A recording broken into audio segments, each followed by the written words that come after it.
Very special surprise here this morning. We have on the desk with us Bridget McKenzie from the Nationals. Senator Bridget McKenzie, great to have you here with Rita Panahi, with James Morrow and myself, Rowan Dean. Well, what a day. Well, let's kick off, Rita. What do you reckon? You called it from the beginning.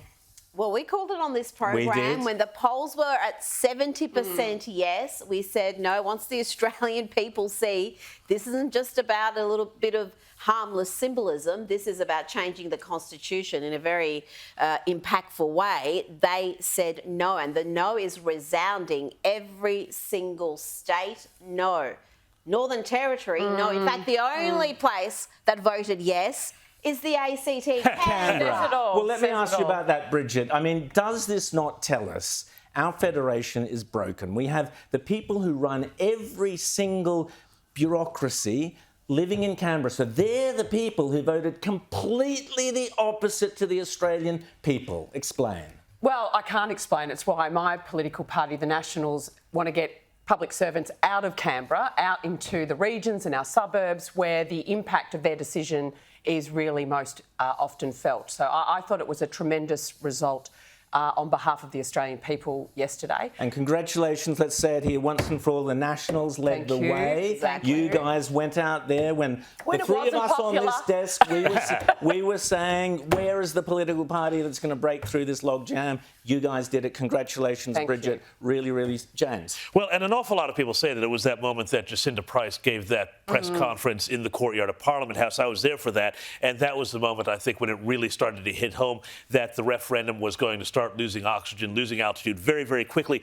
I think it's fascinating now, the wash-up of this here. You know, last night we saw an absolutely petulant, thin-skinned Anthony Albanese, tone deaf, doing what he always does, which is blame other people for his own failings. But it's not... Namely Sky. Well, namely Sky. But I want to just go through a few things here. I mean, let's just think about, you know, all of the different ways that he led this campaign to failure. He failed to be across the details of it. He got into this weird fight of denying that the Uluru Statement was actually 26 pages. Which he was still saying last night. In fact, we have a clip of him talking about that, I think. Let's have a quick listen. Here's Anthony Albanese still blaming basically outsiders and Sky News and Peter Credlin in particular for pointing out that the Uluru Statement wasn't one page. No, it was 26 pages, as Megan Davis herself pointed out on numerous occasions. But here he was last night blaming the news media outlet that had brought this to the world, Australia's attention. Have a listen. We have had a very clear proposition of just two things, recognition and a non-binding advisory committee. But we've had, including in outlets represented in this room, discussions about a whole range of things that were nothing to do with what was on the ballot paper tonight. Oh, he's angry there. He, of course, blames the news media for doing its job. And, you know, Peter Credlin and myself were two of the only journalists who really pushed this notion from the start that the Uluru Statement was longer. And he denied this. It was absolutely bizarre thing. And then this became this article of faith. But I'll tell you what, I read those 26 pages, and I read all of the minutes of all of the other meetings in that 2017-2018 period from Hobart throughout the entire country.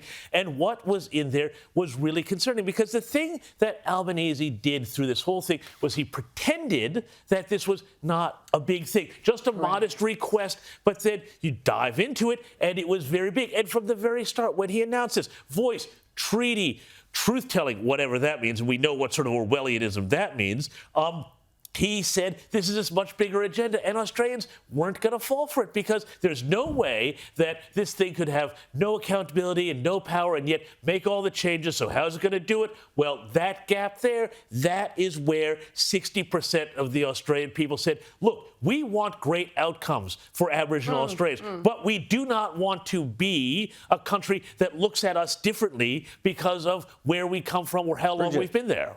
Yeah, I can't believe this has just been a tremendous outcome on behalf of the Australian people.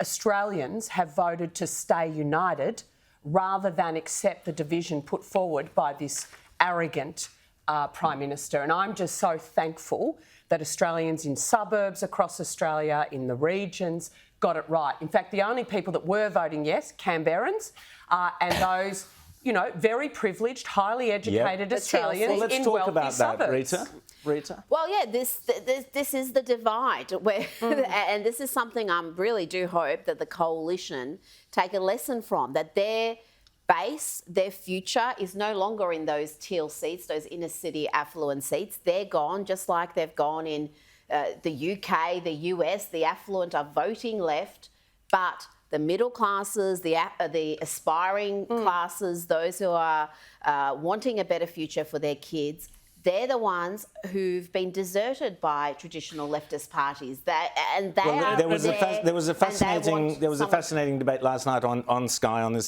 on the panel there. A terrific job by Sky last night covering it. It was superb. It was a bit of sadness. The key debate there was a bit of sadness. There was also an awful lot of nonsense talked by a couple of the panellists, but I wouldn't dare say which ones. That's up for viewers to choose for themselves.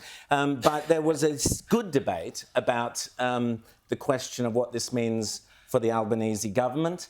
And as far as I'm concerned, as I was just saying, Albo has no future. He offered nothing except two $75 cuts. He didn't deliver those. There's nothing else there. He's completely out of touch, Bridget, with the Australian electorate. Absolutely, and he showed it once again. Whilst people are struggling to pay their mortgages, struggling to pay their energy bills, worrying how they're going to pay for the kids' sporting fees, given how the family budget's looking, this guy is running around in a Yes T-shirt instead of actually dealing with their everyday concerns. And they felt left behind by him. But one of the most interesting bits of analysis that's come out from the political pundits, and it's not just at the ABC and the Guardian, you hear it elsewhere, is this just genius sort of analysis that Peter Dutton defeating this referendum, well, this is actually terrible for him. This is really going to be... That's the spin that's coming. That was the comedy. That was the comedy stuff I was referring to. This is just going to be the end of his any aspirations he have to be Prime Minister.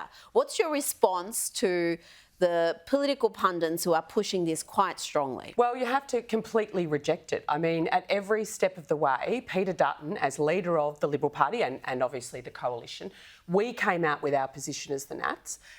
He has led, I think, a really good process for the Liberal Party. He wrote to the Prime Minister with legitimate and sensible questions in January, still no response. Australians were going to the polls yesterday wanting answers to those questions, offering to, let's just carve out the recognition piece of the referendum question, leave the voice for another day, like the Karma Langton report suggested. Again, refused by this incredibly arrogant Prime Minister. So I think Dutt's got the tone right.